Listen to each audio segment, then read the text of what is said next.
Bom, então, iniciando a gravação do grupo de estudos em aprimoramento humano e justiça. Hoje a condução da apresentação é pelo professor Alberto Neto, da Paulo Neto, da PUC, Paraná. Bom, Alberto, a palavra é sua. Agradeço a presença de todos. Tá certo. Obrigado, Charles. Então, agradeço a presença, assim como o Charles disse, né, o convite. Nós estamos na terceira edição deste grupo de estudos em aprimoramento humano e justiça. Um grupo que tem o professor Charles Feldhaus, da Universidade Estadual de Londrina, como um dos coordenadores, né? Também em parceria com a Fiocruz, com o programa de pós-graduação em bioética, ética aplicada e saúde pública da Universidade Federal Fluminense, o UERJ, o FRJ e Fiocruz, com Murilo Vilaça, né? E também estou junto, né, a esse projeto de reflexão, de leitura, né? É um grupo de estudo, então a gente escolhe sempre um livro, um capítulo para necessariamente fazer a leitura e alguém apresentar. Possivelmente ao final, né, Charles, a gente vai conversar sobre as próximas apresentações, em que cada um fique livre, né, para fazer suas intervenções no tempo que achar necessário, né. Então, eu vou apresentar a introdução, né, eu achei melhor, nesse primeiro encontro, fazer a apresentação da introdução, e depois, no encontro de fevereiro, que é dia 25 de fevereiro, eu faço uma breve apresentação do capítulo 1, que era também pensado para hoje, e outra pessoa apresenta os outros capítulos, que seria o 2 e o 3, se eu não me engano, tá? Então, fiquem à vontade, né, para fazer as suas intervenções, né, o pessoal que está chegando, né, e aqueles que já estão acostumados aí com a metodologia, né. Ok. Então, como o professor Charles disse, né, eu sou professor da PUC, né, eu trabalho aqui no campus Londrina, então, e estou associado a um programa de pós-graduação em bioética, ao mestrado em bioética da PUC. Para este semestre, né, a gente continua estudando a obra do Alan Buchanan, né, um pensador norte-americano, e nós escolhemos esse livro, né, no último encontro, A Evolução do Progresso Moral, uma teoria biocultural, né, um livro escrito em parceria entre o Alan Buchanan e o Russell Powell, tá?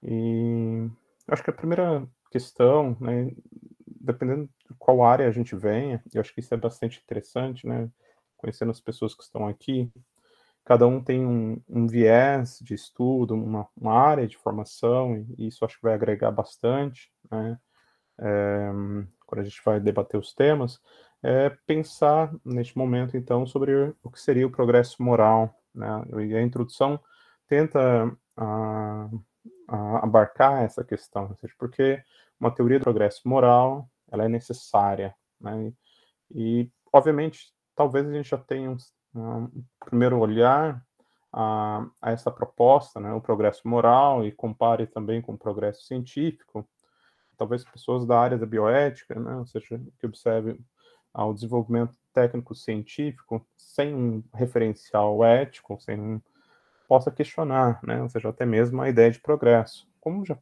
foi questionada no século XX, né, ou seja, a questão do progresso seria um aspecto linear, né, e o autor, logo na introdução, ele vai trabalhar sobre este aspecto, né, tendo também como referencial essa crítica que se faz ao progresso científico, mas também agora olhando para a questão moral, né, ou seja, o progresso dos valores morais, e quais problemas, né, então tentando pensar quais problemas envolve pensar e defender uma ideia de progresso moral, ou seja, claro, há em diversos conceitos morais, né, ele vai citar direitos humanos, envolve pensar conflitos, né, conflitos que estão relacionados à universalidade ou ao aspecto cultural dos direitos humanos, né, os dilemas que nós conhecemos e debatemos acerca dos direitos humanos, por exemplo, ou sobre uma determinada conduta que uma pessoa deva ter,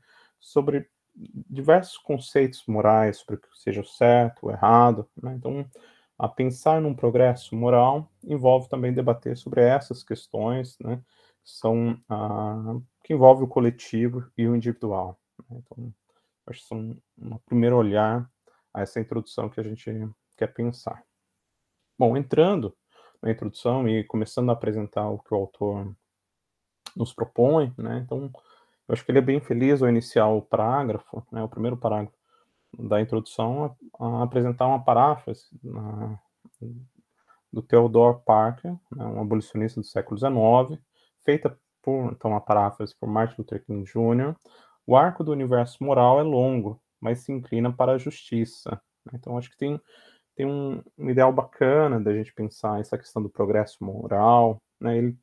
O livro, né, já na introdução a gente observa, e também no subtítulo, ele tem um aspecto científico, mas também dialogando com a questão ética, né, com a questão filosófica. Em determinado momento da introdução ele diz que o livro está embasado, né, seja de fundamentos filosóficos, morais, políticos e também evolucionários, né, ou da teoria evolucionista. Ou seja, então é uma teoria do progresso moral pautada pela ciência, mas com um olhar filosófico, um olhar ético, né, acerca da sociedade, acerca da humanidade ou da nossa própria conduta, né. E daí quando se trata neste aspecto, eu acho que essa paráfrase, né, essa citação do Martin Luther King, ela dá o tom do que vai ser possivelmente o livro que a gente vai estudar, né, ou seja, observar a questão moral, um aspecto longo, de longo alcance, que se desenrola, né, esse novelo ao longo da história, ao longo das sociedades, né, então tem um aspecto plural, né, ou seja, não é uma visão única da história da humanidade, mas é plural sobre diversos aspectos culturais e que nos faz pensar sobre a questão da justiça e sobre uma nova perspectiva da justiça, tá?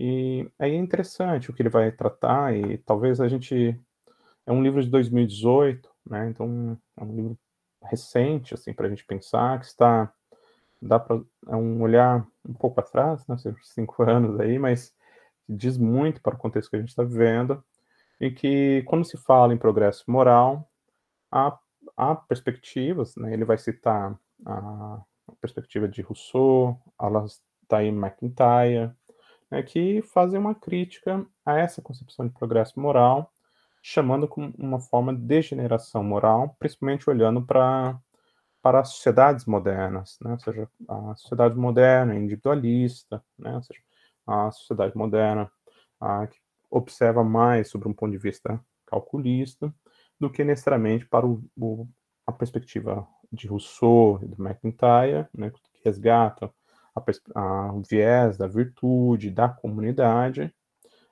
contrapondo o seguinte aspecto, ou seja, nós éramos melhores no passado, né, e daí talvez a gente possa pensar em diversos momentos que as pessoas dizem, ou que até mesmo a gente possa pensar, que o passado era melhor do que o presente, quando se avalia a questão moral, a questão da relação humana, né, então esses autores, né, ele vai citar o Montaigne depois, ele inclui, né, ou seja, para dizer o seguinte, ou seja, a vida era melhor num período antigo, há uma ideia de idade de ouro, né, ou seja, sempre o passado, né, uma nostalgia, né, ou seja, que seja melhor. E, obviamente, como ele vai defender uma teoria do progresso moral, né, embasado no ponto de vista científico, ele vai chamar atenção para este aspecto, ou seja, não é bem verdade, né, ou seja, porque no contexto histórico, né, quando se observa, ele vai citar diversos exemplos que mostram que nós estamos, de uma certa forma, progredindo moralmente, mas este progresso, né, eu acho que é um aspecto interessante, não é linear, não é estático, ele tem regresso também, né, ou seja, ou seja, existe uma concepção de tempo ou de progresso moral que é muito próximo da visão cíclica dos gregos, né, ou seja, que há um processo de evolução, mas também em determinados momentos, e talvez isso nós estejamos sentindo, tanto do ponto de vista político, moral em nossa sociedade, de regresso, né, ou seja, de questionamento das bases democráticas, por exemplo.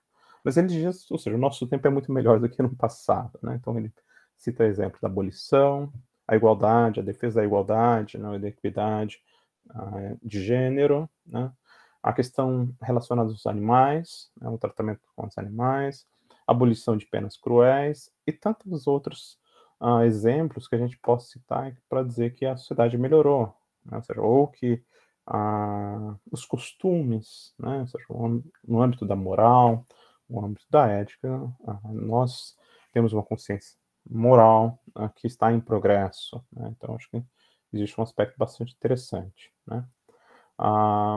Ele fala, por exemplo, sobre a questão do progresso moral, né, também com uma raiz no pensamento iluminista, né, liberal, né, principalmente no século XIX, a defesa da abolição da escravatura, né, iniciando a partir da Inglaterra e irradiando ao mundo, né, França e outros países que se tornam protagonistas na defesa. Acho que tem um aspecto interessante, ou seja, tentar olhar na história quais são exemplos de novos paradigmas acerca da moralidade ou novas concepções, né? Então, essa seria uma primeira parte. E daí eu vou entrar num tópico que é a explanação sobre o desaparecimento do conceito de progresso moral, né? Talvez alguém queira comentar antes, né, ou destacar algum tópico. Eu estou trazendo questões mais próximas, seja que aquilo que eu consigo apresentar, né? Aí talvez queira abrir o microfone, fique à vontade, Vou colocou ali. abrir. Acho que justamente porque a gente já está passando daí para a sessão seguinte. Eu sempre me sinto um pouco chata de fazer esses comentários, né? Porque eles são parecidos com outros que eu já fiz anteriormente, né? Mas eu tenho me dado conta que de repente é importante realmente bater nessa tecla.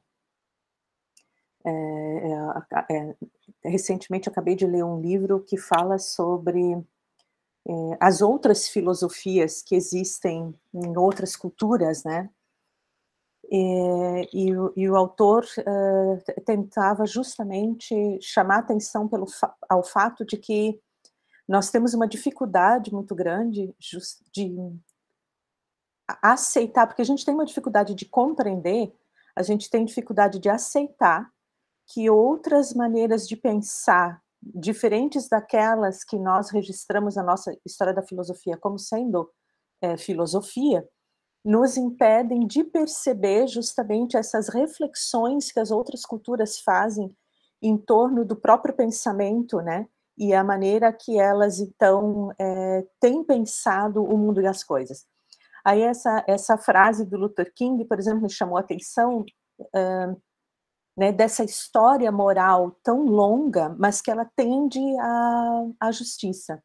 E nos exemplos que aparecem, eu fiquei o tempo todo me pensando, né, se é realmente essa tendência à justiça, ou se às vezes a gente chama de humanização, né, a luta contra a escravidão, ela é movida por uma né, ela está levando à justiça, ou é justamente uma reação nossa ao horror que é a desumanização, os maus tratos, a questão da tortura, né? E não necessariamente né, o que se quer diminuir com essas práticas. Não sei se é a justiça, mas eu compreendo que é como se o que ele está vendo é uma narrativa, né? Ele faz essa narrativa, ele puxa para o iluminismo, né? É uma visão eurocêntrica. Se eu quero falar de progresso moral, de uma maneira geral, acho que vocês estão entendendo o que eu quero dizer. A minha implicância realmente é que tem um imaginário nosso, né, da nossa cultura, que vai nomear de progresso moral todos esses elementos que a gente julgou dentro da nossa cultura como realmente inaceitáveis, né? Ou seja, é um progresso moral que é o nosso. Então, eu não sei muito bem como é que se dá o progresso moral dentro de outras culturas, né, pautadas por outros eixos. Eu poderia, né, o que causa horror, o que causa reação negativa, o que é inaceitável dentro de outras culturas, pode não ter a marca da justiça, pode ter uma outra marca, né, que pode ser a marca né? Eu sou É do eu cuidado. sou muito profundamente marcada pelo meu campo de Uhum. trabalho, que é o campo das Uhum. teorias do cuidado, né? Uhum. Então eu estou sempre percebendo que podem ser outras reações, outros elementos que levam a essa evolução moral realmente, e que talvez até nós temos dificuldades, pensando agora num outro campo que eu trabalhei recentemente, tive que dar aula para o pessoal de direito internacional, etc., né? No eixo que é um diálogo realmente no plano mais global entre essas diferentes culturas, para a gente criar uma base que poderia ser uma base mais global, né? E tem interfaces, há interfaces. Então, mesmo que a cultura não faça uso dos famosos direitos humanos, né? Ela é capaz de se posicionar diante dos maus tratos, usando uma outra linguagem. Então, e ainda assim permanece uma diferença de status entre os grupos humanos dentro dessa realidade. Até que ponto a diferença de status é imoral? Ou não? Né? Então, o nosso conceito de justiça, ele é um conceito, né, ele tem essa história toda, tem essa questão da igualdade que marca, que busca marcar, né? Então, e a gente é muito apegado a isso, e eu também sou, como feminista, né? Não posso largar essa questão da igualdade e da justiça do ponto de vista do gênero e de outros elementos que marcam a nossa cultura. Mas então é uma implicação minha, Não, tá? Que eu eu acho que é queria válido. dizer assim, eu entro no texto com esse mal-estar, né? Uhum. Dessa introdução. Então, eu acho que é legal ter essa consciência. Eu vou aceitar toda essa argumentação e ela é válida para mim, eu acho que ela é válida para o nosso contexto, né? Mas eu me sinto incomodada que tem uma narrativa novamente eurocêntrica e dá uma Sim. sensação de que é o nosso modelo que é considerado o moralmente melhor nessa longa história do progresso moral, que vai curvar e tender à justiça. Eu fiquei incomodada, mordida. Então eu queria dividir isso com vocês. Não, eu acho que a gente tem que estar mordido mesmo com o autor, né? O Charles, você estava na última reunião, eu também, né? A gente achou por bem escolher esse livro, mas eu acho que o autor ele vai tentar. Eu tentei olhar esse início do livro, né? Ou seja, por um viés culturalista, né? Ou seja, tentar olhar a partir de nós, né? E principalmente das comunidades, né? Mas eu acho que você também traz um aspecto, e nessa introdução ele vai também mostrar, daqui a pouco eu comento, sobre a questão da justiça, né? Ou seja, embora ele utilize a citação aí do Martin Luther King, né? Ou seja, essa condução para a justiça, ele vai dizer que não necessariamente para a justiça, ele vai tentar ampliar o foco para dizer que a questão moral não envolve necessariamente justiça só, né? E mas talvez pudesse ter uma complementação dessa, vou chamar de epígrafe aí, essa citação, pensando nas questões, eu acho que está imbuída, eu também estou me alertando aí, esse da Carol Gilligan, né? Ou seja, tentar observar sobre a questão da responsabilidade, do cuidado, né? Sobre outras formas de relação humana, baseada na moral, baseada na ética, que não envolve somente uma relação institucional, né? Eu acho que tem um ponto nessa introdução que ele vai trabalhar sobre a questão das instituições, né? Ou seja, até antecipo, né? Ou seja, não é uma teoria ideal do progresso moral, mas é uma teoria compreensiva, ou não ideal, do progresso moral, né? E eu acho que tem essa falha eurocêntrica, porque todos os exemplos foram eurocêntricos ou se desenvolveram Inclusive. nessa racionalidade, né? Acho que você apontou bem. Tentei olhar sobre outro ponto, mas acho que é válido. De modo que talvez uma das questões que também estava nessa introdução era o seguinte, ou seja, e as relações comunitárias, por exemplo, Montaigne, que escreve os ensaios criticando, obviamente, a vinda ao novo mundo, né? Ou seja, as navegações, né? Eu acho que é um aspecto a ser pensado, né? Eu acho que Rousseau, Montaigne, mas principalmente Montaigne, está pensando sobre a questão da descoberta do novo mundo, de outras sociedades e o seu extermínio, né? Tal como agora se falou, né, na comunidade Yanomami, ou seja, passam, ou seja, eu acho que esse é um ponto bem importante. Eu estava pensando na questão eu estava lendo um pouco sobre filosofia chinesa, e uma das marcas gerais dessa filosofia, que muito nos espanta e que acho que é muito difícil a gente acessar mesmo o pensamento deles, que é essa questão do comunitário, né? É o caminhar junto. Isso. Né, as posições sociais, o que vai ser considerado moralmente importante, é o que vai levar esse grupo a continuar existindo junto, né? E esse não é o nosso pensamento central. Não. Então, é um tipo de moralidade, seria né, eu consideraria, sei lá, vários problemas que a gente tem detectado na nossa sociedade, que tem a ver com a destruição ambiental, por exemplo, né? Tá entrando no nosso escopo da moralidade agora, digamos, um pouco mais. Mas é um negócio que sempre esteve presente na moralidade chinesa, de alguma maneira. Essa questão de você se ajustar à natureza, na verdade, né? As filosofias indianas também têm esse aspecto. Então, é uma outra forma de moralidade, né? Que meio que talvez a gente não dê muita atenção, porque talvez ela progrida de uma maneira diferente, que talvez para nós pareça, inclusive, mais lenta, porque é muito mais fácil a gente imaginar um progresso individual do que um progresso coletivo, né? Uma coletividade que caminha junta no seu amadurecimento moral, modificando as próprias crenças, modificando os próprios valores coletivamente, né? A gente fez isso no Ocidente também de maneira coletiva, claro, né? Mas é como se alguns elementos ficaram de fora desse nosso amadurecimento, que talvez justamente porque esses elementos não foram deixados de lado dentro do amadurecimento moral desses outros grupos, que o caminho deles tenha sido outro, né? Então, eu considero um pouco difícil, acho que falta muito para a gente aprender ainda dessas outras culturas. Então, eu acho que o material é muito válido, mas seria legal a gente ter isso em mente, né? De que é um modelo que ele está apresentando para a gente dentro de né, ele está olhando para um ponto carregado de elementos que são os nossos, e eu acho que a gente precisa fazer isso, né?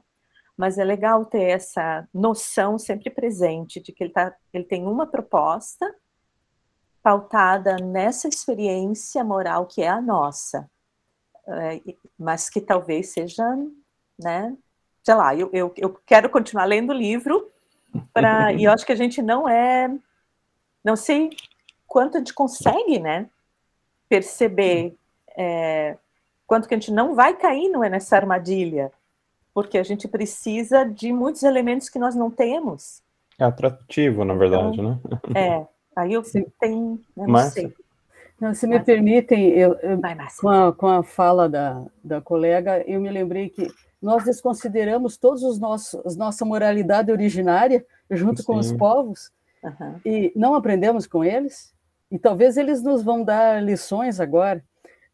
Então fica difícil colocar uma filosofia no nosso bolso quando ela não cabe, né? Ela não está cabendo no nosso bolso. Essa que está aqui na tela, no livro, ela não está bem ajustada, porque eu acho que não está ajustado em nós, né? Nós tomamos sempre como colonizados o que nos veio, né? E desprezamos o que estava aqui. Talvez seja bem difícil, claro. Vamos pensar nos aspectos de saúde.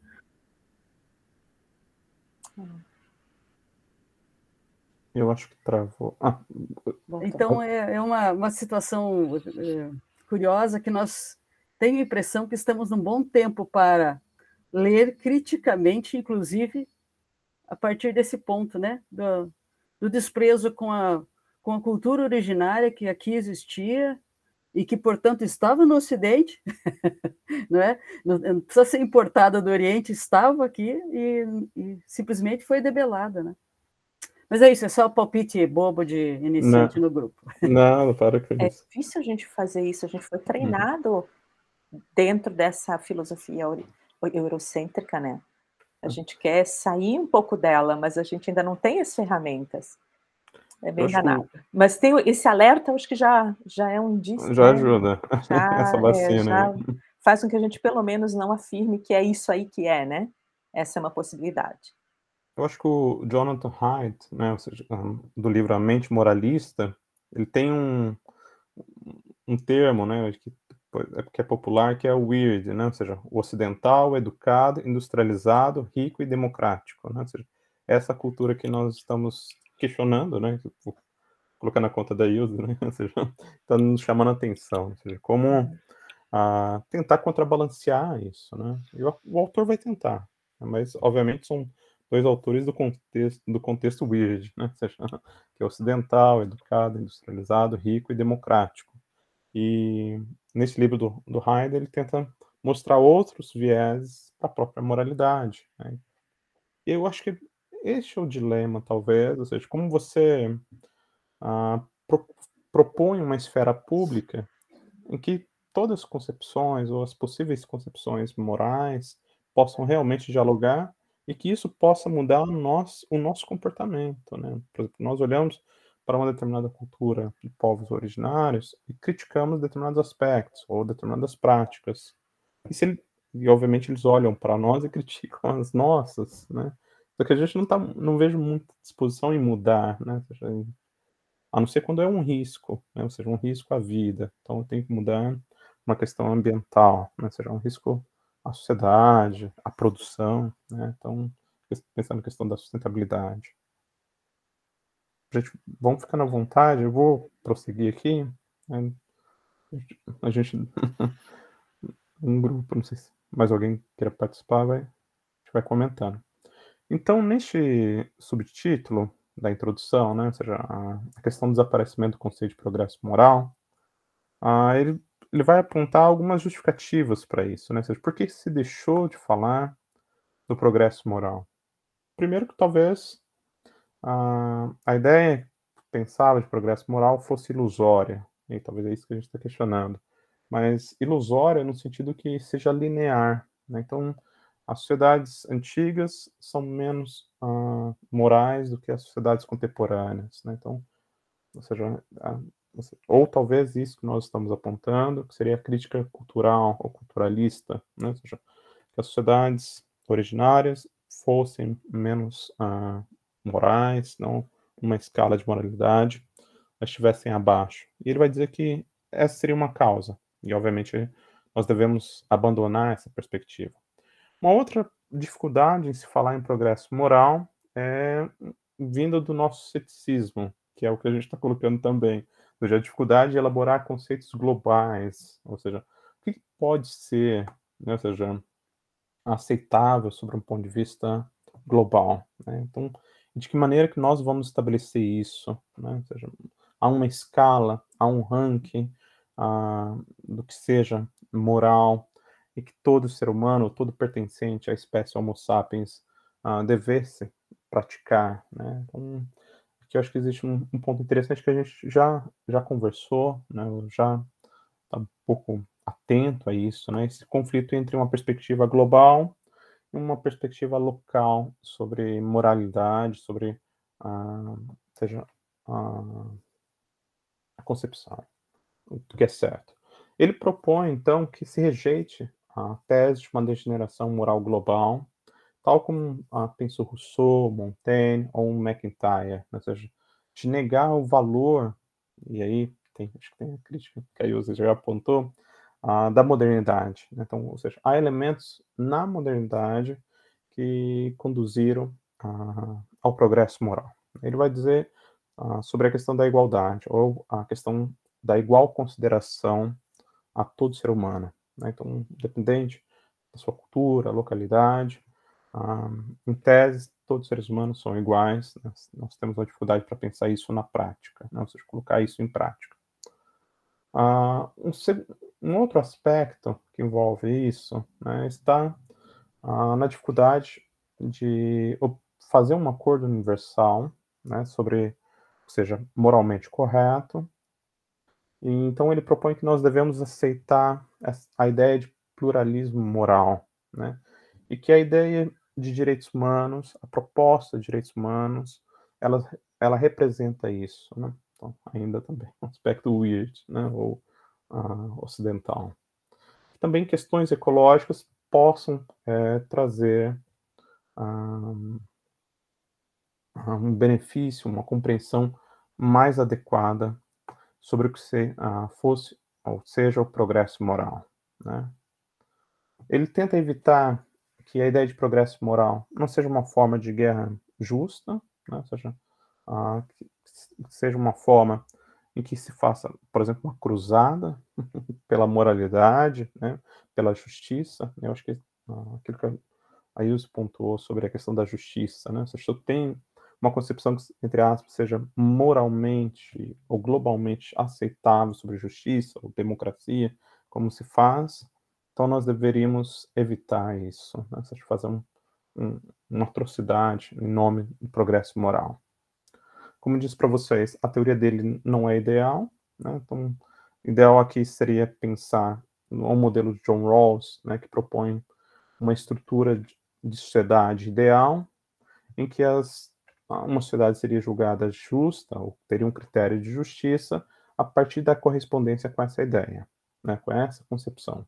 Ele vai dizer que não, né, ou seja, não é do tipo ideal, mas é do tipo compreensivo, ou seja, que você tende a abarcar, eu acho que talvez dialogando contigo, ou seja, diversas estruturas sociais para o progresso moral. Ou seja, estão diversas concepções, vamos chamar aqui, o que o John Rawls denomina concepções de bem, do que é a boa vida, possam se adequar a essa concepção de progresso moral, né? Então, acho que tem algo na filosofia e também em outros âmbitos que é o conflito, né, entre o que seja a concepção de felicidade, concepção de bem e concepção de justiça, né? Vida boa e justiça sempre estão em conflito.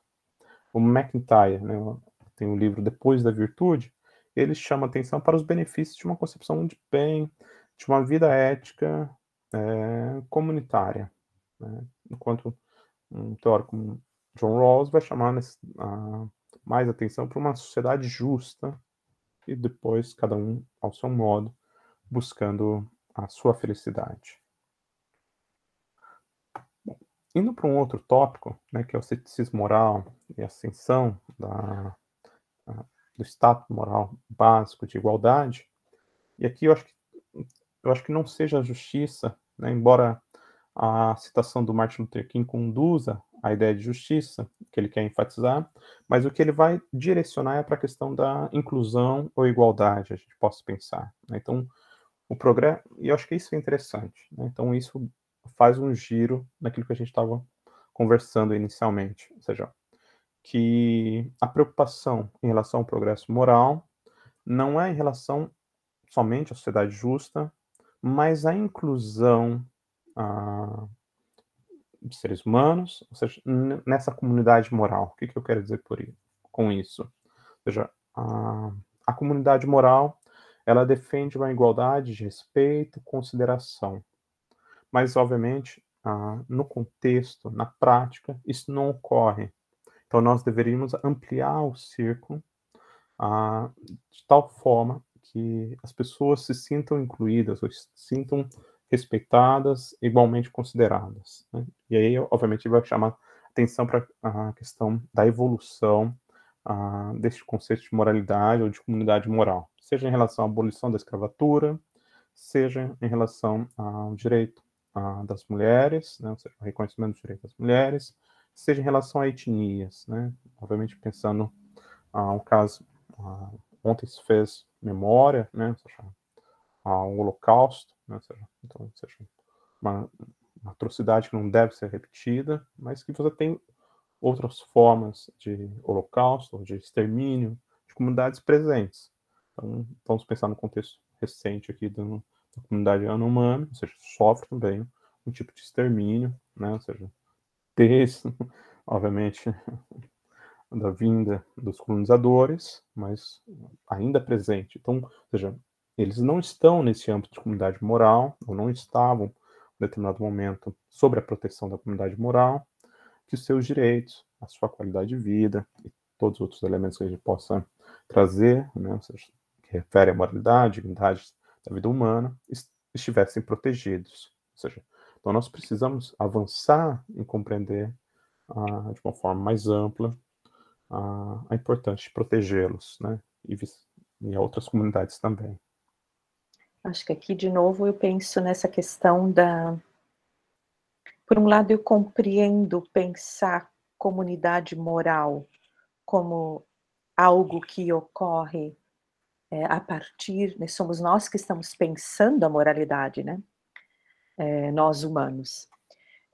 Mas a inclusão nessa comunidade moral de tudo que existe, né? De novo, a gente tem essa dificuldade de pensar animais e natureza fazendo parte da comunidade moral, né? Então, por um lado, tem uma espécie de definição aqui que, né, a gente compreende que essa moralidade está sendo pensada por nós, né, para conduzir a nossa conduta, como se a conduta do restante que existe no planeta já tem regras talvez melhor definidas, e nós somos a espécie que consegue alterar a própria ação e fugir, talvez, dessa maneira já prescrita de conduta, né? E por isso a gente tem que fazer essa reflexão de talvez ficar o tempo todo ajustando as nossas ações. Mas, de novo, me incomoda esse imaginário de comunidade humana, de comunidade moral, como uma comunidade humana, né? Porque justamente quando a gente escapa dessas regras é que a gente pode voltar a nossa ação contra o resto, né? Então, se nosso pensamento não inclui nessa nossa comunidade humana o restante, não só nós humanos, né? Eu acho que tem uma questão central aqui que não aparece também, que é esse ponto na modernidade que nos tira da natureza e que instrumentaliza a natureza, né? Então, e que não aparece nas culturas indianas e na cultura chinesa da mesma maneira, né? Não há uma ideia, uma imagem muito mais forte do humano como parte da natureza, integrado, né? E nós fizemos esse corte, né? A gente instrumentalizou todo o resto na nossa mente, né? E essa separação nossa cria essa ideia da comunidade humana como separada. Então eu acho que isso aparece também um pouco, aparece um pouquinho, por mais que ele fica tentando fugir um pouco disso, né, a linguagem nos trai, a linguagem também trai, né. Então era Porque eu acho porque é o contexto moderno, né, ou seja, dessa separação exato. ser humano, natureza, Mas ele parte dali, instrumentalização. né, ele diz: Sim. "Olha, né, é a modernidade ocidental que produziu esses", talvez eu diria saltos, mas fico mordida. Vai lá, o Charles vai comentar algo também. Eu continuo sem webcam, tá, pessoal?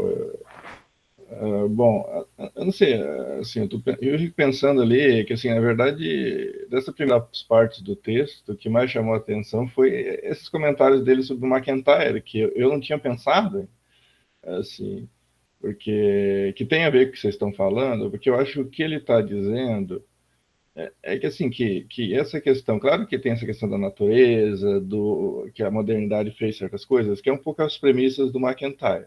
Só que, ao mesmo tempo, ele diz, essa idade de ouro do MacIntyre nunca existiu. A Grécia Antiga não era, assim, era uma benesse para um grupo muito restrito de pessoas, mulheres, escravos, estrangeiros, várias pessoas não estavam. Então, ou seja, porque o MacIntyre vai dizer que a nossa moral regrediu, né? Eu acho que é um contraponto do que ele está dizendo, que a nossa moral regrediu exatamente em parte por essas coisas que vocês estão falando. Perdeu o contato com a natureza, perdeu aquelas comunidades próximas, aquelas coisas. Ele não está recusando que isso tem uma certa dimensão relevante, só que o que ele está dizendo é que a gente romantiza uma coisa que talvez nunca tenha existido. Assim, então não é nem dizendo que isso não é bom, é dizendo que, ok, isso pode até ser bom, mas isso não é o começo, isso não aconteceu, talvez em algum momento da história, da maneira que vocês estão falando. Assim, porque eu acho que ele quer deslocar, porque, assim, ao mesmo tempo que tem uma atração nessa ideia da comunidade, mas ela também tem uma armadilha, assim como a Ilse está colocando que tem uma armadilha no que ele está falando, tem uma armadilha nesse discurso da idade do ouro também, porque não se considera todos os problemas de preconceito, de proteção de certos grupos diante dos outros, de sociedades de castas, que às vezes essas sociedades trazem com elas.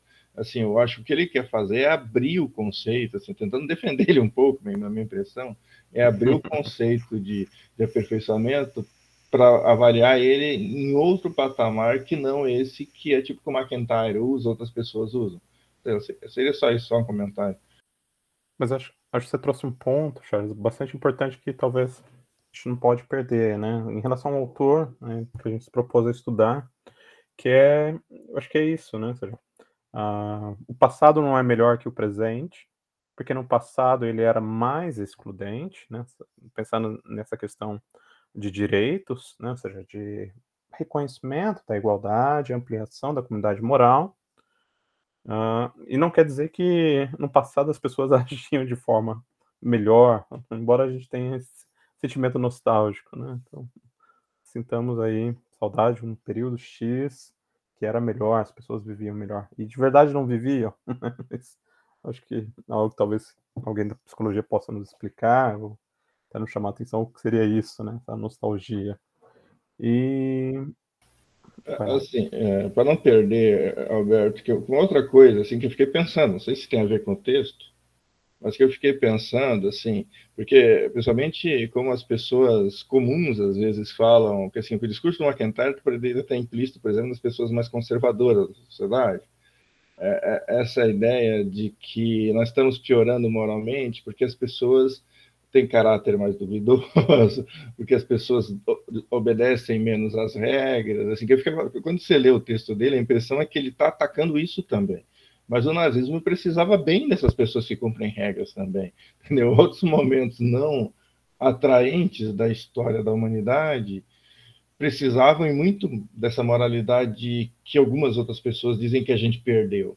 Mas essa moralidade, ela tem um lado positivo, parece, vamos dizer assim, para algumas pessoas. Tem essa questão que as pessoas obedecem, que aparentemente os costumes, assim, que também é um outro ponto que não quero antecipar, mas que ele vai mostrar que a mudança de algumas coisas, ele chama de demoralização, né? Não quero adiantar o tema do Roberto, mas algum momento que eu acho que é uma das coisas interessantes do capítulo, né? Dele mostrar de como abandonar certos valores morais é parte do progresso moral. Então ele está, assim, eu não estou querendo defender ele, eu concordo que tem um viés ocidentalista, concordo que tem, assim, mas tem isso mesmo, mas de outro lado também ele está abrindo flancos para a gente pensar, assim, eu acho outras perspectivas. Valeu, Charles. Então, voltando nesse tópico, né, que é o ceticismo moral e a questão da ascensão de um estado moral básico de igualdade, ele vai colocar um ponto que eu acho que é interessante dentro disso que a gente está discutindo e pensando, né, ou seja, de encontrar no livro, né, ou seja, julgamentos e crenças morais que sejam justificáveis, né, e que possam representar essa ideia de inclusão. Neste tópico, ele chama atenção também para a necessidade de extensão do status moral de animais não humanos, né? Então, me parece que aqui um ponto interessante, ou seja, que o progresso moral se representa pela questão da inclusão, né? E não por práticas discriminatórias, né? Ou que desqualifique qualquer pessoa, né? E ele também tematiza sobre a questão da civilização, que eu acho que é um pouco que a gente está discutindo ou pensando, né? Se o processo civilizatório ele é representante de um progresso moral.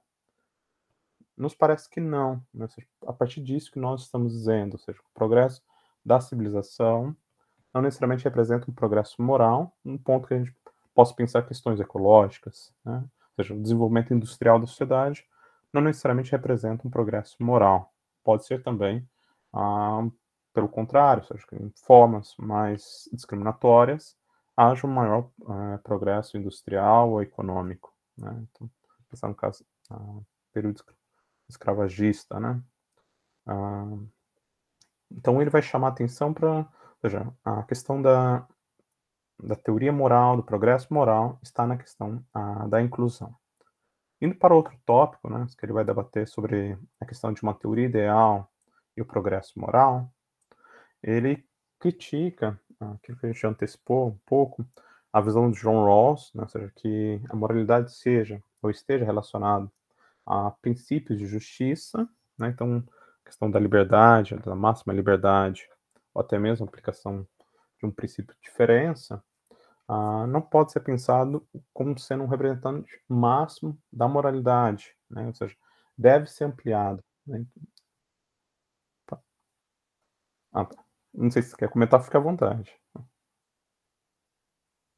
Se me deixar, eu sou muito tagarela, Alberto, então eu Não, vou fica ficar à botando os vontade, a gente negócios aqui no vai paralelo. construindo junto, fica tranquila.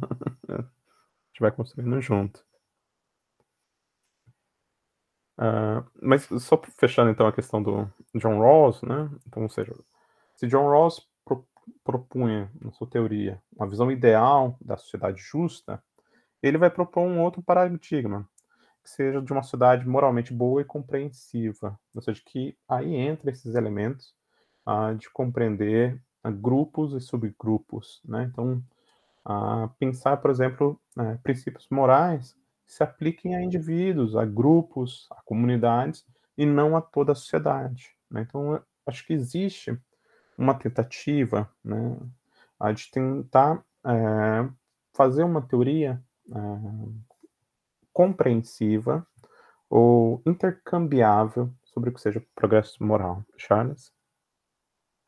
Bom, Alberto, o que eu lembrei aqui, já até para vincular um pouco, assim, e talvez um pouco na direção do que a Ilse falou antes, assim, sobre o John Rawls, assim, assim, é uma impressão, claro, assim, mas algumas passagens do Direito dos Povos do John Rawls, eu acho que tem muito claramente esse viés civilizatório, assim, inclusive que eu acho que é uma coisa censurável, né? Porque tem, assim, principalmente eu acho a maneira como o John Rawls justifica a intervenção humanitária, para mim tem muito forte um viés de civilizado ou não civilizado. Tem até uma nota do texto, em algum momento, que eu não lembro qual é a página agora, em que ele vai falar dos astecas, dos incas, sei lá, desses povos que tinham práticas, sei lá, de sacrifício humano e coisas do tipo, e que o Rawls meio que dá a entender que a intervenção poderia ser justificada, por exemplo, quando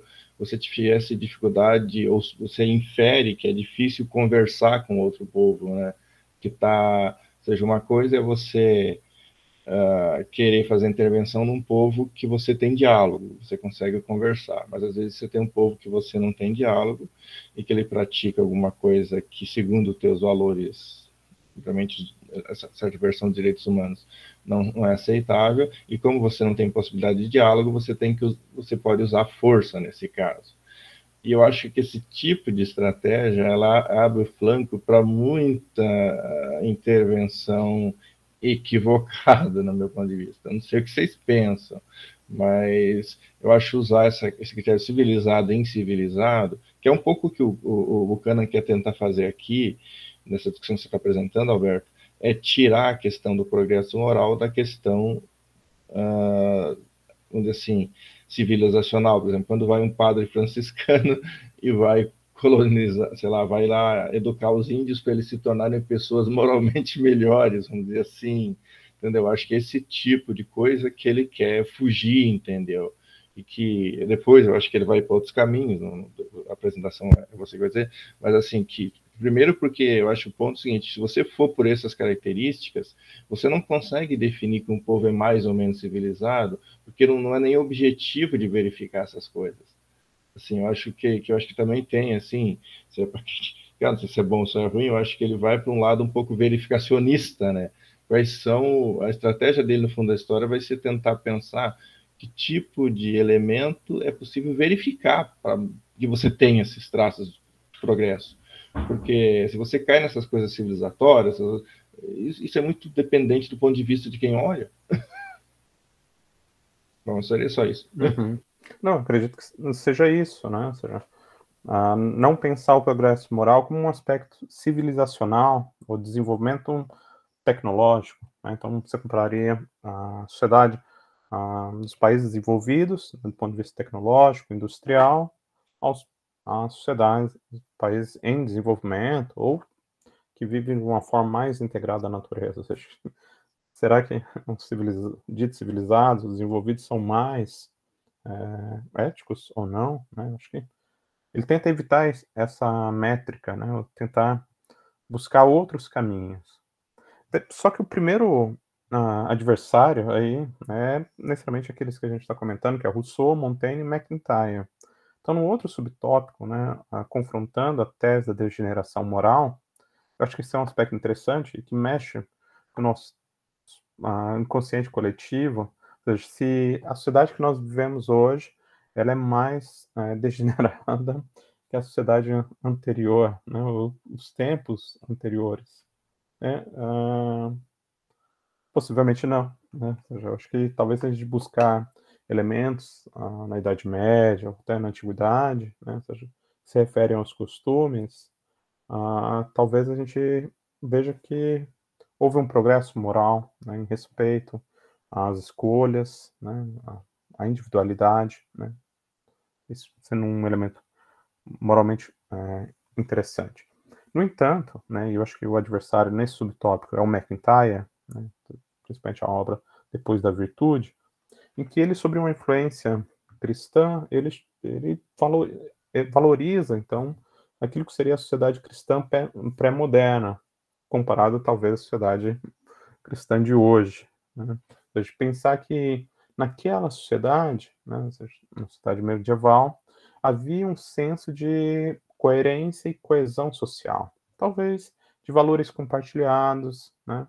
Mas, obviamente, a gente pode ter um olhar externo e tentar criticar alguns elementos. Mas que naquela sociedade a cultura era compartilhada e que eles vivenciavam seus valores, quando contraposto a um modelo moderno, que há uma desintegração social e cultural marcada pelo pluralismo. Aí a gente teria que pensar e tentar aplicar as nossas métricas, né? Ou seja, aquilo que nós entendemos como progresso moral ou como moralidade. Uma suposta comunidade harmoniosa, ela é mais vantajosa do que uma sociedade que está em conflito, que obviamente é a sociedade moderna. Acho que a modernidade é marcada pelo conflito, mas não que a sociedade antiga não fosse, né? Eu acho que existe uma imagem bastante interessante, né? Ou seja, que a pessoa é saudosista em relação à Idade Média, e apresenta diversos fatos da Idade Média, por exemplo, as cruzadas, né, as guerras, ou seja, não era uma sociedade necessariamente as doenças, né, ou seja, a ausência de medicamentos, tantas coisas, né. Será que uma cidade medieval, que havia um controle maior por uma instituição religiosa, seria benéfica do que a sociedade que nós vivemos, que daí você tem uma pluralidade, perspectivas religiosas em conflito, né? E muitas vezes a questão majoritária tentando se fazer dominante, né? Mas você tem aspectos, um avanço na saúde, em tecnologias de saúde, medicação, né? Ou seja, a medicina de hoje, né? Acho que talvez seria um ponto a pensar. Ou seja, em que elementos ela denota um progresso, ao mesmo tempo ela é um regresso. Em que sentido, né? Você fala em humanização em medicina, no acompanhamento em saúde, né? Então, você tinha, por exemplo, talvez uma figura mais antiga, né? Ou seja, para a década de 60, do médico da família, né? Ou seja, aquele que atendia a comunidade, e se perdeu isso com a questão da institucionalização. Então, agora você não tem a figura do médico da família, mas você tem daquele que você vai a um hospital, a um UBS, e é atendido, que muitas vezes não te conhece, não conhece um pouco a sua trajetória, a sua biografia. Né? Eu acho que tem dois aspectos para ser pensados, né? E a ideia está tratando sobre o aspecto moral, ou seja, seria a vida melhor numa comunidade medieval ou numa comunidade contemporânea, marcada também pelas suas iniquidades ou diferenças, né, práticas discriminatórias. Né. Mas voltando, acho que a tese, né, ou seja, da degeneração moral, né, acho que um primeiro ponto que ele vai chamar a atenção é o custo do avanço social moderno, né, e a dificuldade que nós, modernos, né, sentimos em construir perspectivas globais, né? E talvez, vamos dizer assim, um ponto para MacIntyre, na sociedade moderna, na sociedade pré-moderna, a sociedade, a gente poderia colocar o termo tradicional, você tem assentimentos ou comprometimentos aí morais, comunitários.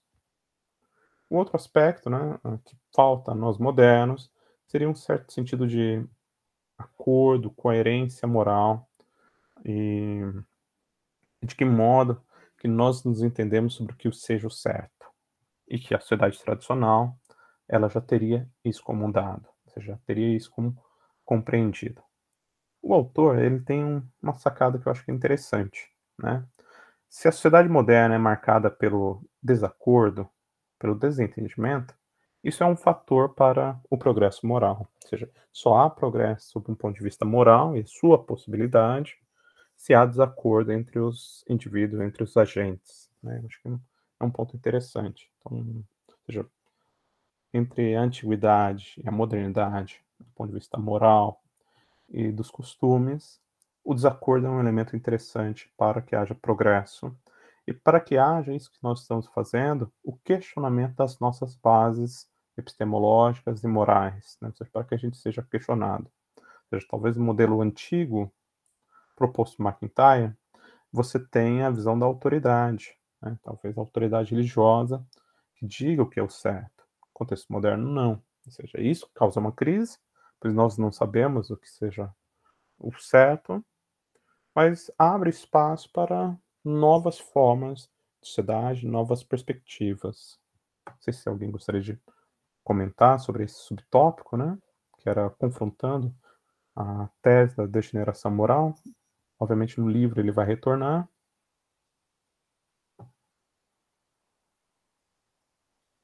Estava pensando que todos os pontos são delicados, né? São. Um questionamento em que nível. Ganhos e perdas. Perdão. Exato. É importante o questionamento.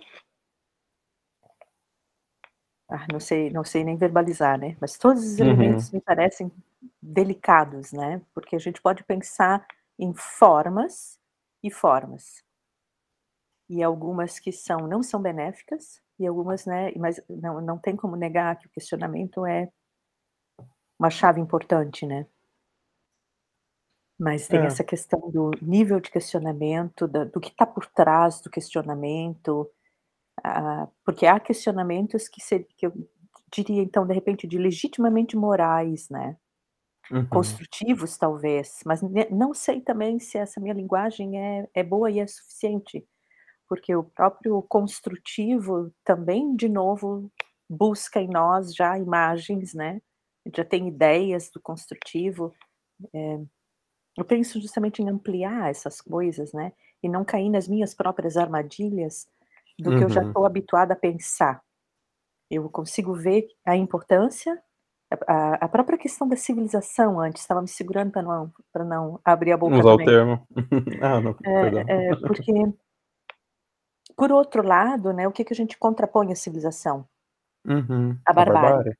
barbárie. A violência. E a barbárie, né, de que barbárie eu estou falando? Há atos que eu posso considerar bárbaros, em qualquer tipo de comunidade.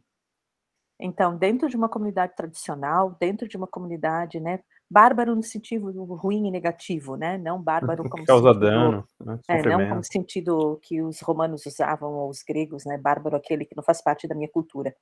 Mas esse sentido moderno que a gente usa de bárbaro como algo tão brutal que está fora da compreensão, da nossa compreensão,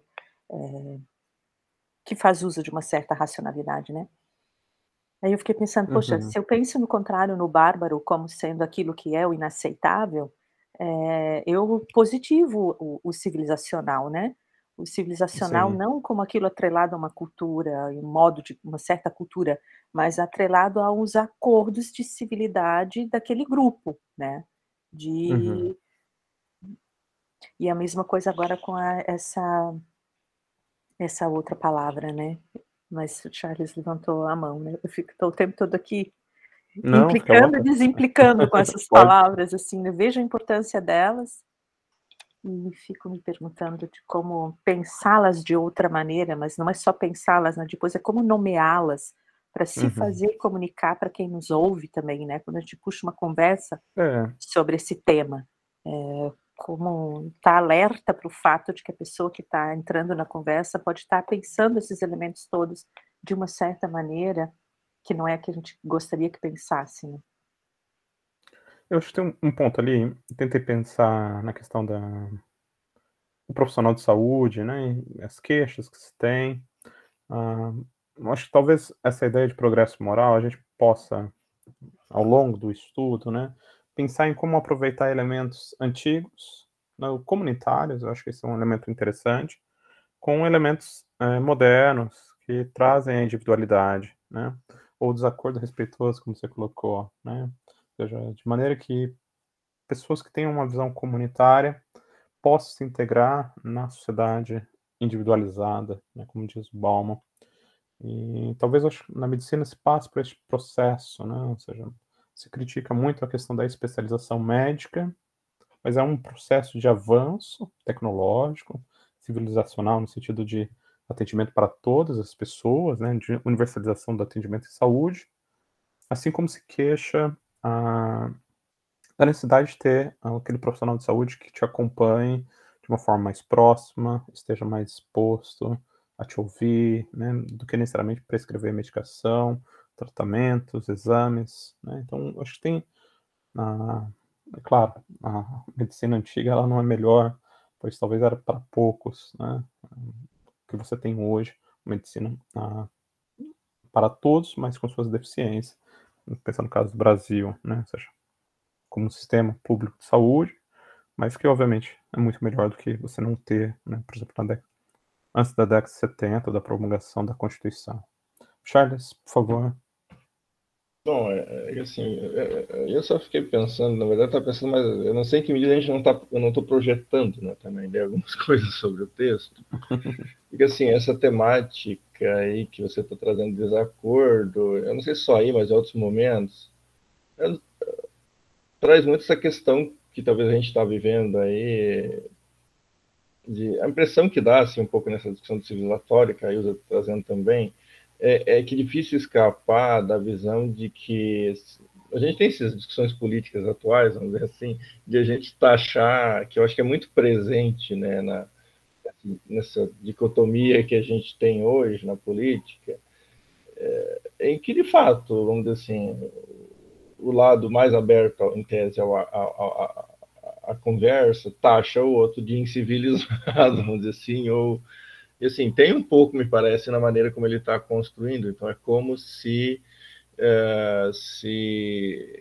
a pessoa que não está aberta ao desacordo razoável, respeitoso ali, ela fosse não civilizada, então parece que é difícil escapar. Eu não sei se você viu ou se eu comecei a ver coisas no texto, não sei, mas tem implicações para isso, talvez, assim, eu não sei se é porque a gente está vivendo isso e a gente começa a ver essas coisas em tudo que é lugar.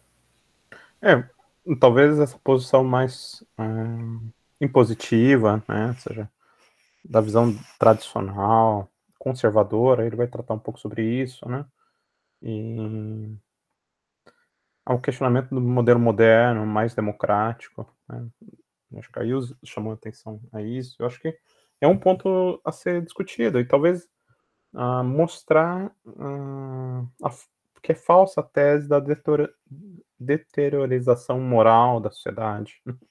Acho que a gente só não está sabendo lidar com perspectivas diferentes ou contrárias ao nosso modo de pensar e viver, né? Acho que um pouco isso que demonstraria, talvez, projetando como você está fazendo, um progresso moral. Não sei, né?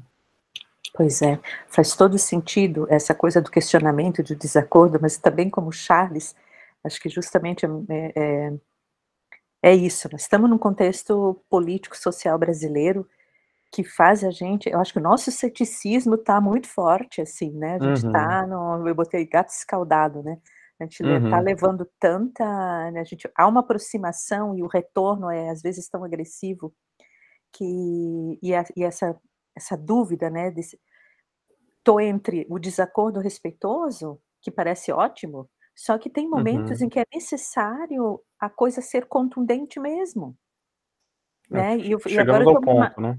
tô me imaginando o progresso moral, né, por exemplo, da escravidão. Não era um desacordo respeitoso só. Em determinados momentos, donos de escravos não iam abrir mão. Sim, Então, é perda econômica, né? tinha que ser uma Nos Estados ação Unidos houve mais uma guerra, né? contundente. Então é complexo.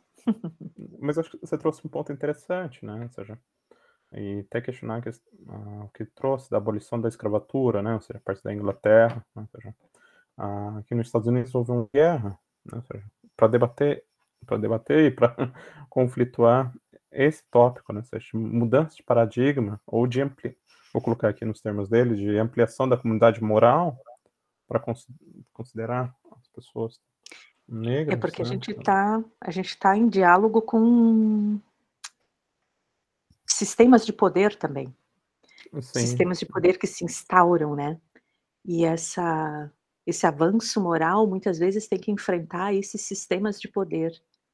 Então é uma outra temática, né, talvez ela está entrando para o campo da ação, né, da ação política, mas Da como revolução. essa entrada essa antessala de entrada do livro dele, né, que lida com essas questões, né, de a gente estar acreditando ou não na possibilidade de um progresso moral humano, por que a gente não acredita nisso, quais os elementos que fazem parte dessa discussão, da nossa imagem sobre essa possibilidade ou não, né. E ele vai tentar olhar para um lugar, né, que não é o do modelo ideal, né, vai tentar olhar para as coisas se constituindo na prática, e para isso acho que a gente também nem tem tanta ferramenta, né, porque o passado ele é construído por nós do presente, interpretando esse passado, a gente tem cometido constantemente erros de interpretação desse passado. Bom, E de quem conta, né, a história. Acho que é bacana. então É, exato. recentemente, só fugindo um pouco, mas acho que está dentro daquilo que o livro se propõe, pensar os direitos humanos. Eu assisti um filme muito interessante, não tinha conhecimento, que era de uma brasileira chamada Berta Lutz, e a sua participação na Carta da ONU. E ela, junto com outras latino-americanas, ela foi responsável pela mudança na Carta da ONU e a inclusão, né, da necessidade de igualdade, direitos homens e mulheres. Inicialmente, principalmente, isso houve um conflito entre as feministas americanas e as latino-americanas e as latinas, né? Não lembro o nome da outra, que é a dominicana, que não queria colocar a igualdade de direitos, né, para homens, né? Ou queria ficar a igualdade de direitos para homens. E elas exigiram que, obviamente, tivesse a igualdade de direitos para homens e mulheres, né? Isso é um ponto de desacordo e de conflito entre concepções de sociedade. E nesse filme, sobre a Berta Lutz, mostra a pesquisa de duas jovens, né, de tentar chamar atenção para essa desconhecida da sociedade brasileira, neste ponto, né, ela é bastante conhecida sobre suas pesquisas na área de ciência, né, mas na questão da sua participação, né, como diplomata, né, e a sua defesa, né, ou seja, da igualdade de direitos, e estando expresso na Carta da ONU, é pouco conhecido, né, e é um filme bastante interessante, assim. Assisti recentemente, não sei se alguém assistiu esse filme. Então, é Berta Lutz, o nome do filme. Deixa eu ver, mas tem um subtítulo. Eu vou procurar aqui, daí eu coloco o trailer. Enquanto isso, eu passo para o Charles.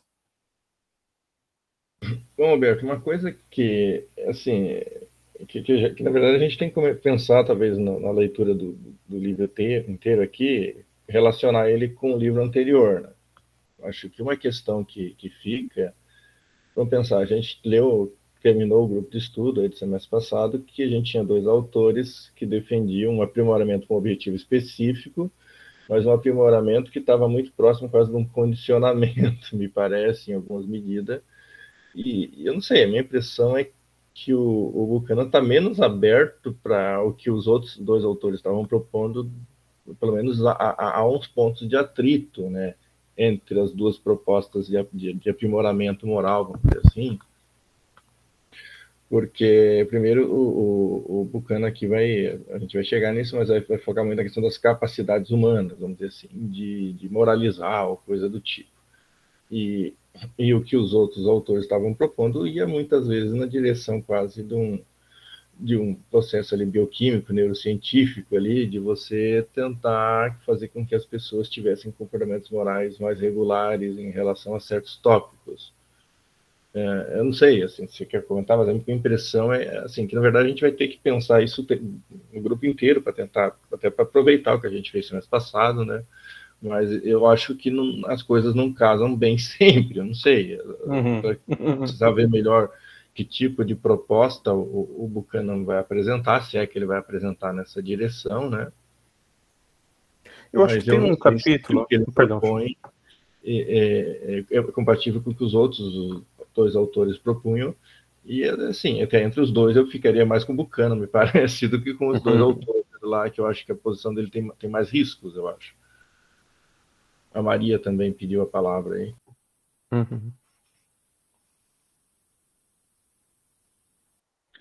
Bom dia a todos. Só queria complementar também essa questão,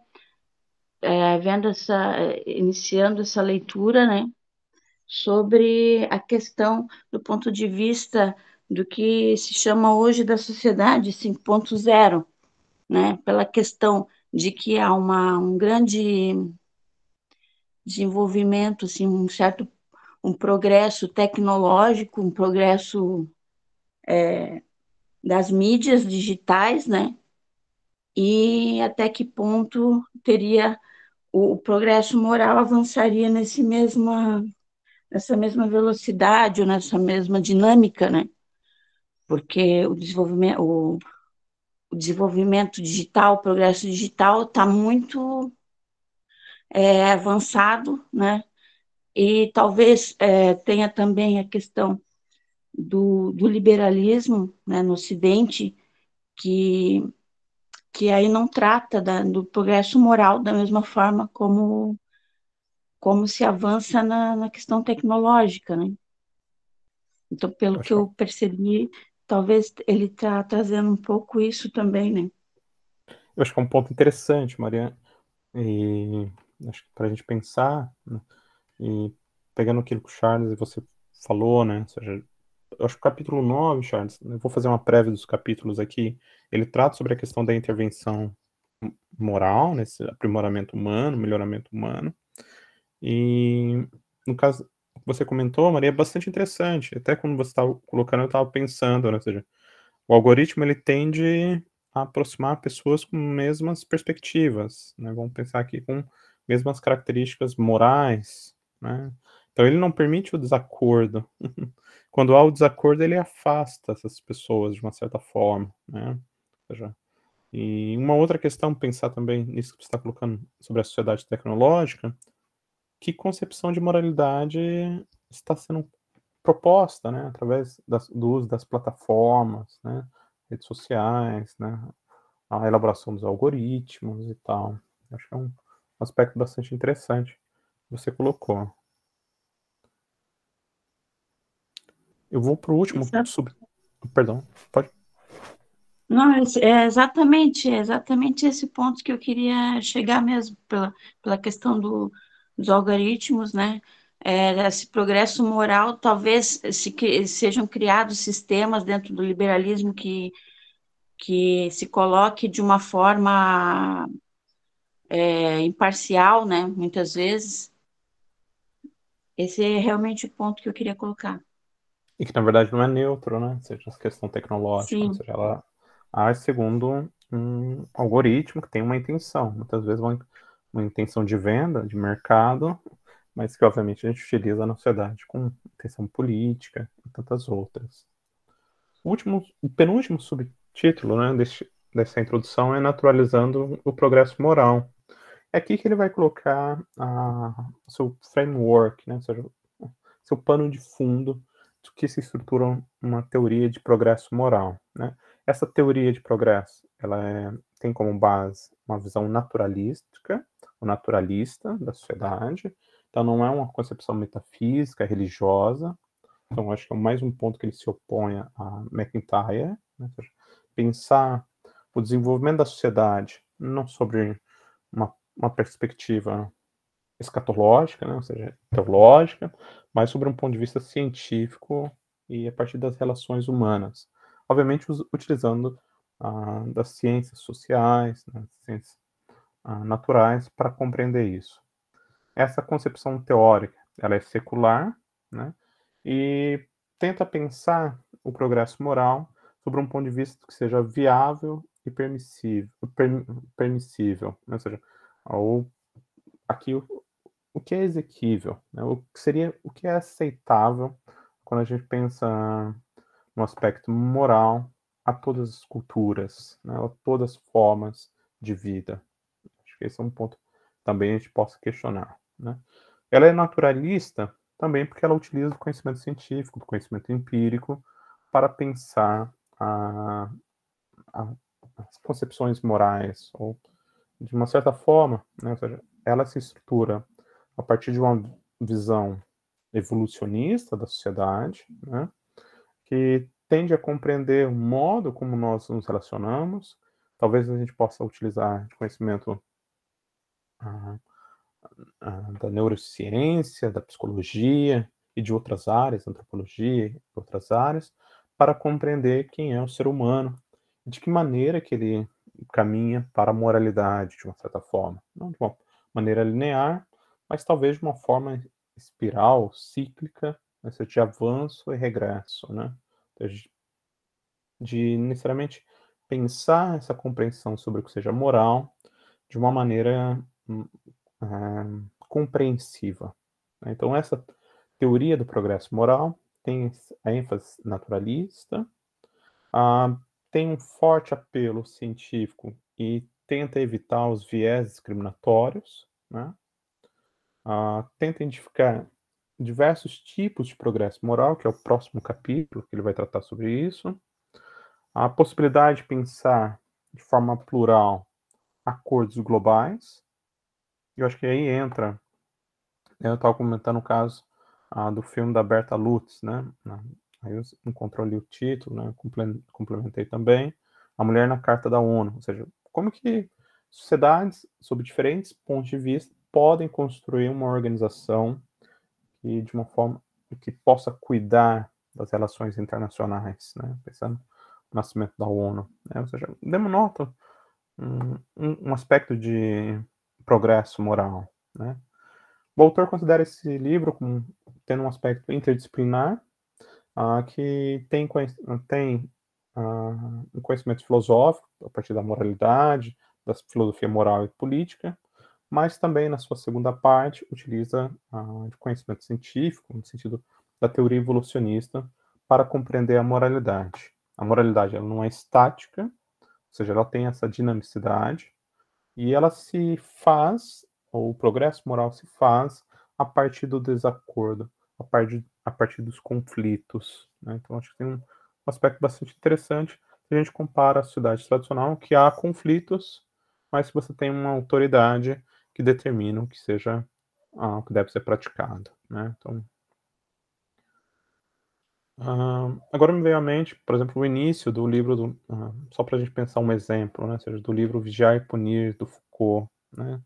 Que ele narra uma condenação, ou seja, e esse processo de racionalização das penas, né? Então, o quanto a sociedade moderna, ela racionalizou as penas, né? E ela também tornou o cumprimento da pena de uma forma privada, ao contrário da sociedade medieval, que o cumprimento ou tinha um aspecto dissuasivo, e muitas vezes a pessoa era flagelada ou sofria castigos públicos, né?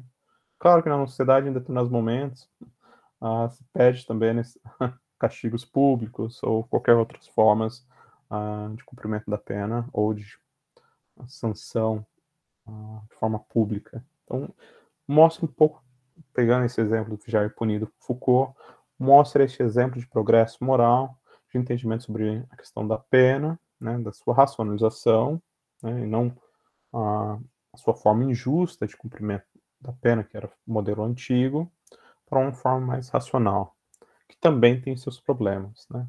Pode pensar em diversos problemas contemporâneos sobre a questão penal, né? Aí eu fecho a apresentação desses subtítulos e agora eu vou para a prévia dos capítulos, né? Então o livro está dividido em 3 partes. A primeira parte é o que é o progresso moral, que é um pouco isso que a gente estava comentando, né? Tentando compreender. A segunda parte, né, trata sobre a evolução e a possibilidade do progresso moral. A terceira parte é necessariamente sobre o caminho, né, trilhado e o caminho para além, né, do progresso moral, né. O livro ele tem necessariamente 11 capítulos, né, depois tem a conclusão e 2 apêndices, né. Em cada capítulo, aqui sumarizando, né, então o primeiro que a gente vai tratar no próximo encontro, em fevereiro, ele vai trabalhar sobre a tipologia do progresso moral, né. Então, exemplos, talvez, ocidentais de progresso moral e tipos, né. O segundo capítulo trata, então, sobre a questão da validade moral e a performance funcional, então pensando aspectos relacionados a concepções morais válidas para qualquer sociedade, mas que envolve também o conhecimento evolucionista, né, da sociedade. O terceiro capítulo vai trabalhar a questão da pluralidade de progressos morais, acho que isso é um aspecto interessante, que satisfaz aos críticos, né, ou seja, pensar que o progresso moral ele não é único, mas ele se desenvolve de diferentes formas. Na parte 2, né, então é um diálogo bastante interessante entre uma questão biológica e cultural, né, no capítulo 4, fazendo uma análise daquilo que seria o ceticismo conservador, o desafio evoconservador, né, de tentar chamar atenção para uma sociedade tradicional, uma sociedade que os valores comunitários eram praticados e tinha talvez uma visão de autoridade mais forte, né, autoridade única, ou que exercia o seu poder, né. No capítulo 5, eu acho que ele vai tratar um tema bastante interessante, que é o nosso tribalismo moral, um pouco discutir um outro livro, né, até o evento que foi organizado pela Fiocruz, né, acho que uma das palestras do Buchanan foi tratado este aspecto do nosso tribalismo, né, ou seja, pensar de que maneira que a gente possa ampliar a comunidade moral para além daqueles que nós já reconhecemos como iguais, né, então questionar este aspecto, a necessidade de ter uma perspectiva inclusiva. No capítulo 6, né, eu acho que entra um termo bastante interessante que ele coloca, né, que é a plasticidade moral, né, e ali ele vai desenhar, né, o que ele chama de um modelo evolucionário de da psicologia moral. Então, a gente tentando compreender o modo como nós nos relacionamos à sociedade a partir de uma concepção psicológica, né, psicologia moral. Acho que aqui tem um aspecto que nos interessa, ou seja, essa questão descritiva das relações humanas e o que nós consideramos como certo e errado, para depois pensar de uma maneira mais propositiva. No capítulo 7, ele trata também sobre a questão da teoria do regresso moral e de como evitar 2 problemas ali, né? Então, acho que é um ponto que a gente disse. A gente tem uma visão estritamente reduzida sobre as relações humanas, um ponto de vista biológico. Talvez a gente possa chamar isso de, possivelmente, falácia naturalista, né? Falácia da natureza, né? Ou seja, o que é certo é visto a partir da natureza humana. Ou um extremo, que ele vai chamar, centrado na cultura. Então, teriam 2 extremos ali. A olhar somente sob um ponto de vista biológico, questão moral, olhar somente de um ponto de vista cultural, as questões morais. Ainda na parte 2, no capítulo 8, ele vai tratar sobre a questão da demoralização, né, e a evolução de normas morais inválidas, a pensar essa dimensão da demoralização a partir do comportamento humano e daquilo que seria não permitido, né? Ou seja, talvez a crítica a visões neutras da moralidade, né? Que não conduzem uma compreensão do que seja agir moralmente, de uma forma integrada e interdisciplinar. Acho que tem um aspecto interessante. Na parte 3, né, ou seja, o caminho já trilhado para além, né, ele vai reforçar a ideia de uma teoria naturalista, ou naturalística, pela consideração do progresso moral, a partir dos elementos que na nossa história, né, na história da humanidade, se pensa a inclusão, né, então tentar criar esse modelo, né, a proposta é essa, né, de um modelo biocultural de compreender o progresso moral, e um pouco daquilo que a gente estava comentando, né, o capítulo 9 e 10 trata sobre os direitos humanos. E talvez é uma visão weird ou eurocêntrica, em certo sentido, né, nesse princípio, né, ou seja, de pensar os direitos humanos como esse auge, até então, do progresso moral. Né, e talvez a gente possa questionar quando a gente olha para determinados aspectos mais culturais, né, que talvez não represente esse sentido de inclusão, né, e a necessidade de mudar ou adaptar a normatividade de direitos humanos. Então, este é o capítulo 9, o capítulo 10 também, né, ou seja, uma visão naturalizada dos direitos humanos, tentando trazer atenção ao avanço da inclusão social a partir dos direitos humanos, né, dos movimentos sociais. E no capítulo 11, acho que é um tópico que o Charles havia chamado atenção, que é sobre a questão do aprimoramento moral biomédico, né, e o progresso moral, né. E ele vai analisar, né, o que ele vai chamar ali de evoliberal, né, essa questão de reengenharia humana, ou da reengenharia da psicologia humana. Então, pensando resolver diversos problemas ali, e de que maneira que seria possível ou não, qual seria a contribuição de uma intervenção biomédica para que as pessoas tivessem um determinado comportamento, né, socialmente aceitável, socialmente requerido de um ponto de vista moral.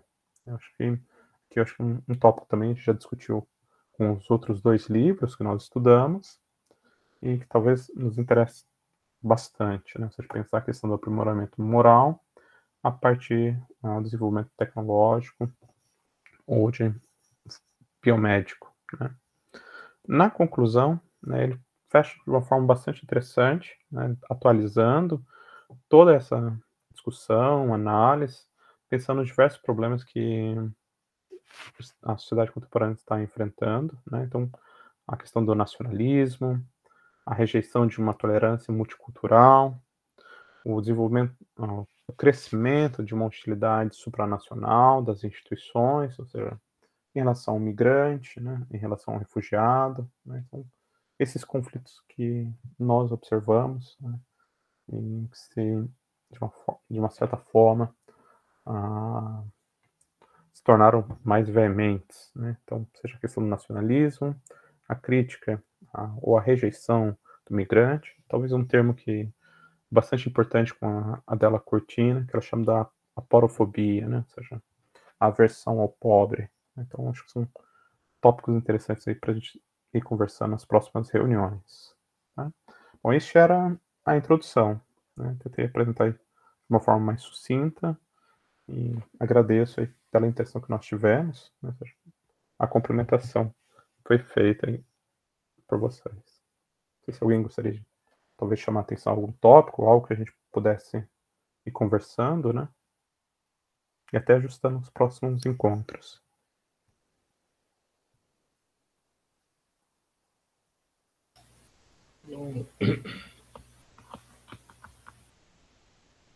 Bom, Alberto, acho que é uma panorâmica, gente, assim, do que, assim, ainda é o primeiro encontro, né, do grupo, assim, a gente está esquentando o motor agora, assim, a gente está tentando entender ainda o que o autor está propondo, né,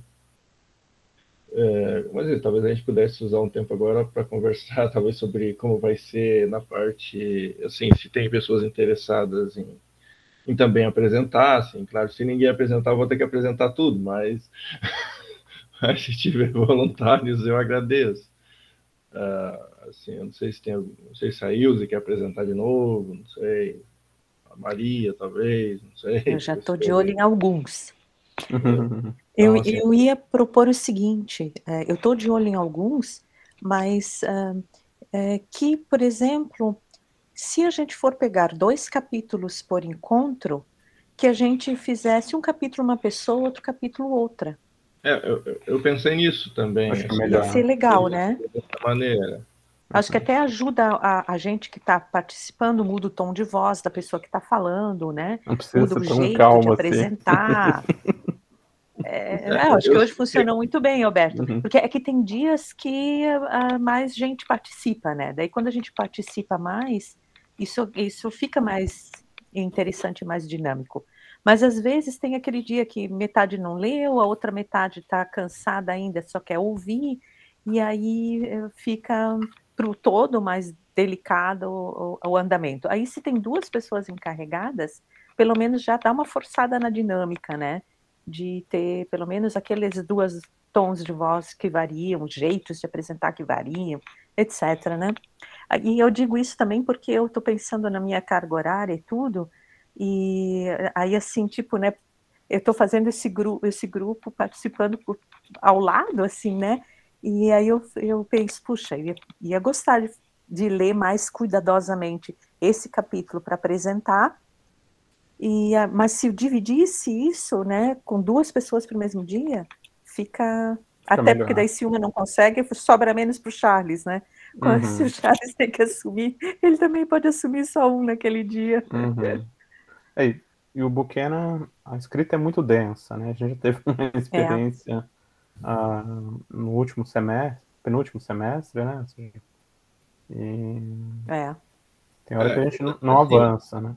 É um grupo de estudo, né? Assim, deixar claro para as pessoas. Então, assim, ninguém precisa ser especialista para apresentar nada. Né? É verdade. Assim, simplesmente que a pessoa oriente, anote, traga os pontos principais do capítulo. As outras pessoas também, em tese, devem procurar ler para funcionar bem. Partilha o que chamou atenção, né? Bom, assim, acho que a gente pode, se alguém tem ideia de algum, assim, acho que essa ideia de 2 pessoas por dia é uma boa ideia, eu também estava pensando, porque na verdade, assim, talvez o ponto é, esse livro é maior do que o livro do semestre passado, é muito maior, então, assim, só que a gente ficar lendo, assim, o que a gente fez, na verdade, a primeira edição foi sobre Buchanan, né, na verdade, só que daí a gente escolheu pedaços de livros, e eu acho que ficar lendo só pedaços de livro não é a melhor coisa do mundo, eu acho que eu acho que uma coisa que acontece na vida acadêmica, é triste dizer isso, né? Mas a gente às vezes fica lendo muito pedaço de livro. Assim, a pessoa fica especialista na seção da obra do Kant, na seção da obra do Hegel. Assim, a gente fica muito especialista num pedacinho da obra e acaba que a gente não lê livro inteiro nenhum mais. A gente fica lendo pedaço de todo que é autor ao mesmo tempo. Às vezes não entendemos nem ler literatura, vamos dizer assim. Eu acho que quando a gente consegue ler um livro do começo ao fim, foi essa um pouco a ideia, só que isso inflacionou um pouco os textos, né? E o grupo vai ficar sempre com bastante coisa em cada dia, né? Por isso a ideia aqui foi tentar ler um livro inteiro. Eu sei que isso vai ser um pouco cansativo, vai dar um pouco de trabalho, mas, assim, essa ideia de dividir é boa. Como eu disse, alguém quer apresentar um capítulo um certo dia, eu apresento o outro, sempre, não vai ter que apresentar todos, mas, assim, pode ser isso, então aí você escolhe um aí que ela quer, eu apresento o outro no mesmo dia, para tentar simplificar. A Maria escolhe um também, um dia, eu apresento o outro, já vai resolvendo 2 dias. Eu não sei. É uma ideia. Eu ainda estou encarregado do capítulo 1, então já me propõe, né? Me coloca aí à disposição, né? Eu teria que ver são 11 capítulos. 4 e 8. Então, aí 4 e 8. Se ninguém apresentar os outros juntos no mesmo dia, eu apresento os não sei se é 5 e 9, não sei. Eu tenho que olhar a lista. Deixa eu pegar a lista aqui. Falta o 2 e 3, né? Deixa eu copiar e colar aqui para as pessoas entenderem o que a gente está discutindo, né? O livro, pessoal, para quem não entendeu ainda, o livro ele está disponível no mural do Google Sala de Aula. Ou seja, para quem ainda não achou o livro, é só você descer algumas postagens e vocês vão encontrar o livro do Buchanan, o outro livro do Buchanan que a gente não vai ler, e mais o livro que a gente leu o semestre passado também está ali. Então está tudo disponível isso. Ali a gente vai deixando o material ali em PDF, o que a gente consegue, né? Então a gente está usando um texto que a gente tem em PDF, para as pessoas poderem ler também, senão fica meio estranho.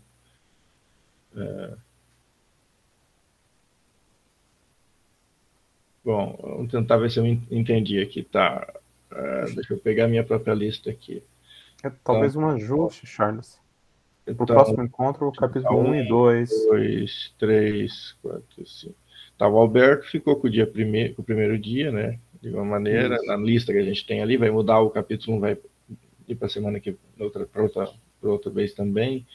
Mas daí a Ilse, então, ela quer apresentar no terceiro encontro o capítulo 4, né? Se ninguém, sei lá, se alguém quiser escolher o 5, senão eu fico com 5, não sei. Depois a Elze disse que ela quer apresentar no quinto dia o capítulo 8. Daí... eu não sei se a gente muda, Elze, só que daí, só se a gente... tem que olhar o prosa escrita e a conclusão, só se jogar o 11 junto pro último encontro, talvez possa ser isso. Eu não sei, a gente pode mudar isso também. Foi uma primeira divisão, né? Eu lembro mesmo que quando eu apresentei as outras vezes, eu não conseguia terminar no dia um capítulo, né? Então a coisa chegou a ser... Tinha vezes que eu apresentava metade de um capítulo nas 3 horas. Então as coisas às vezes são um pouco mais lento. Eu acabei de dar uma olhada, me parece que em quantidade de páginas, do capítulo 1 até o final do capítulo 3, realmente não chega... o capítulo 4 e 5, por exemplo, juntos, dá umas 70 e poucas páginas. Mas do capítulo 1 até o final do 3, dá menos, quer dizer, então, em torno de 70. Então, eu estou vendo aqui a quantidade de páginas. Fazer isso. Bom, se ninguém se dispuser, eu apresento, o Alberto apresenta, depois eu apresento o 2 e o 3, então. Ou talvez 1 e 2 só. Né? Daí a gente vai ajustando. Também, o 2 e o 3 também. Mas o Alberto já vai falar, então já tem 2 pessoas falando. Uhum. Mas, ó, o 3 é curto? Bom, é verdade. O 3 é curto, que eu estou dando uma olhada agora aqui. Bom, não, na verdade ele dá umas 30 páginas, sim. A Maria Regina... Curto é 1. Quer apresentar, pode ser então, sei lá do final, ela falou...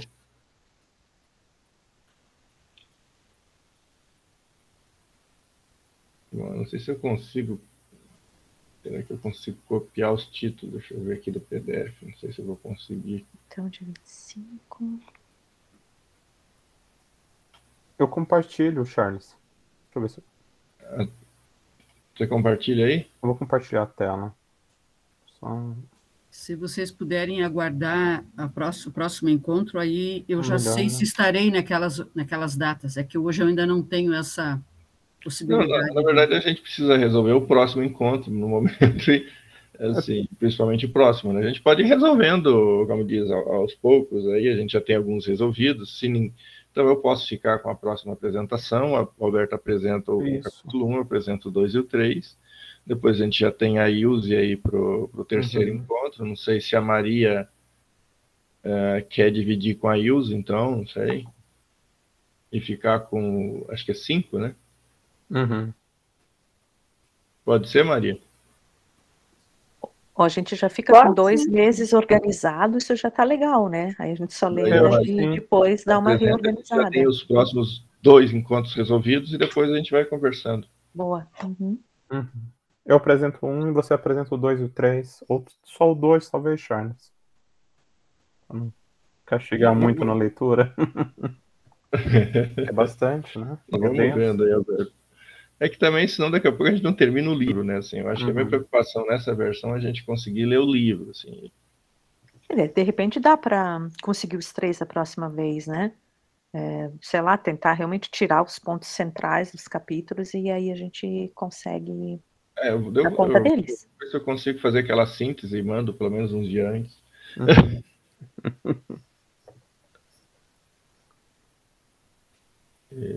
Bom, eu não sei se... Bom, acho que a gente pode deixar em aberto, então, os 3 últimos, por enquanto. Assim, a Ilse só vai se ajustar, né? Que o do 5º dia ela quer apresentar, mas a gente daí espera as pessoas se manifestarem sobre os outros, e até lá também a gente vai conhecendo melhor o texto, se familiarizando melhor. Bom, não sei se... Charles, e para inscrição no grupo, eu perdi a inscrição, né, que era até ontem. Então vou ter que abrir de novo. A gente se atrapalhou um pouco aí, porque a gente fez meio em cima, e daí eles abriram a inscrição essa semana, e quando eu fui postar já faltava um dia para acabar o prazo. Então, assim, geralmente eu consigo abrir de novo, entendeu? Eu vou conseguir abrir de novo ali, provavelmente eu vou lá semana que vem na ProEx, se tiver alguém lá, e eu vejo se a gente consegue abrir. Eu vou ver se eles aceitam que eu abra por um mês, por exemplo, e daí, eu não sei se eles vão deixar, tá? Mas assim, em tese, vamos dizer assim, para terminar o curso tem que ter a frequência de 75%, vamos dizer assim, eles não vão implicar, porque ainda falta 80% mais ainda para frente. Mas a questão da inscrição é fácil e a gente consegue, inclusive, para quem não, mesmo que desse problema, a gente consegue incluir pessoas manualmente também. Assim, às vezes as pessoas não conseguem se inscrever e a gente consegue... A Camila vai tentar mudar, tenta ver se consegue colocar para dia 25 de fevereiro, que seria a data, então, do segundo, porque daí porque também, assim, eu consegui adicionar umas pessoas que se inscreveram ontem à noite, porque assim, as pessoas se inscreveram bem tarde, né? Daí eu consegui adicionar no Google Sala de Aula ali, e as pessoas, acho que, eu não sei se não iam vir, ou como eu mandei agora de manhã, algumas coisas, daí não viram. Então, ou seja, ficou meio corrido por causa que a gente está em janeiro ainda, a universidade está voltando de férias, eu também voltei de férias faz pouco, então as coisas ficam um pouco mais difíceis, né? Mas, bom, seria isso. Eu acho que eu vou parar a gravação agora, eu acho também. Se quiser...